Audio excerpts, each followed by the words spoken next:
Bonjour, c'est Christian Clou, leader de l'expédition Deep Climate, actuellement en évolution dans le désert d'Arabie Saoudite. Une chose dont on a encore peu parlé sur ce désert, c'est malgré tout la vie, la faune. Parmi cette faune, il y a plusieurs choses. Tout d'abord, il y a un nombre considérable de dromadaires qui sont gardés par quelques nomades locaux qui viennent en réalité pour la plupart de Jordanie et qui viennent s'installer dans ces zones désertiques où, grâce aux pluies d'hiver, aux nappes phréatiques qui se trouvent au-dessous, parviennent à trouver de quoi faire brouter leurs dromadaires et viennent ici s'installer dans la période froide pour repartir ensuite dans la période chaude. Nous rencontrons donc encore beaucoup de dromadaires qui auraient déjà dû être repartis pour la plupart, mais les conditions plutôt fraîches et très humides du début d'année, qui ont duré plus longtemps que d'habitude, ont permis de conserver la capacité aux nomades de rester ici un peu plus longtemps. Et donc nous croisons les dromadaires, mais aussi bien sûr les nomades qui les gardent, qui sont extrêmement bienveillants, qui sont extrêmement surpris de nous voir. Ils ne comprennent pas du tout ce qu'on fait là. Malheureusement, nous ne parlons pas arabe, ou très très peu, et ils ne parlent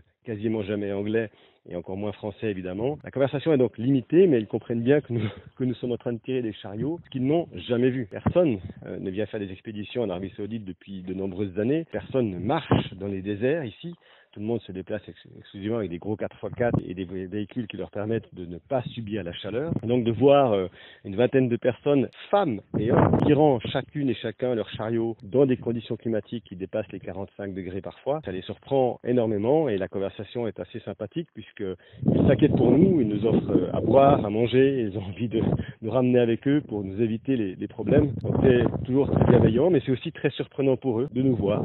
Et il faut que nous fassions attention à nos attitudes, car ils n'ont pas l'habitude de voir des femmes tirant des chariots, des hommes tirant des chariots. On a tendance parfois, lorsqu'on attend notamment sur les tarpes, à être torse nu, ou en tout cas peu habillé pour se protéger de la chaleur. Et évidemment, lorsque un bédouin arrive, il faut absolument se rhabiller, c'est une nécessité, car cela ne se fait pas dans ce pays d'être torse nu, que ce soit pour une fille évidemment, mais aussi pour les hommes. À côté de cette vie assez active de dromadaires et de nomades, il y a aussi des animaux un peu moins rigolos, mais qui sont omniprésents ici. Ce sont les serpents et surtout les scorpions.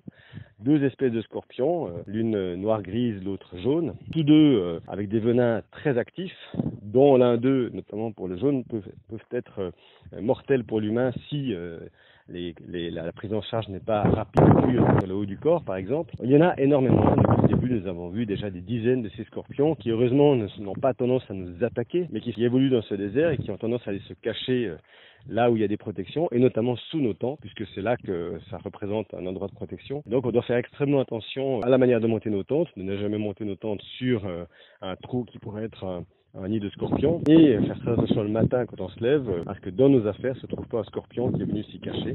C'est donc omniprésent que de penser à ça. Les serpents, on en voit beaucoup moins, mais il y en a aussi un certain nombre, et on doit être prudent dans notre manière d'évoluer, dans notre manière de progresser, pour éviter que serpents ou scorpions ne puissent nous poser problème. Jusqu'ici, tout s'est très bien passé. Je dirais, je touche du bois qui n'existe pas ici, puisqu'il n'y a pas d'arbres, pour me dire que ça se passera encore très bien jusqu'à la fin, mais on doit garder cette prudence face à ces animaux. À côté de ça, il n'y a pas seulement d'oiseaux. Ça, c'est aussi la surprise. Je n'avais quasiment jamais vu un désert dans mes différentes traversées, que ce soit en Iran, que ce soit en Afrique, que ce soit dans la vallée de la mort, aux États-Unis. Je n'avais quasiment jamais vu d'oiseaux nombreux dans un désert. Et ici, là encore, grâce à cette fraîcheur tardive qu'il y a eu cette année, c'est assez fabuleux de voir soudainement un oiseau noir à pointe blanche s'envoler devant nous et virevolter. C'est très agréable. Ça nous donne une impression de vie, une impression de possible, une impression que même si la chaleur nous écrase, eh bien, il y a la vie, et la vie est possible dans ce désert. Et elle est possible, entre autres, grâce à de nombreuses nappes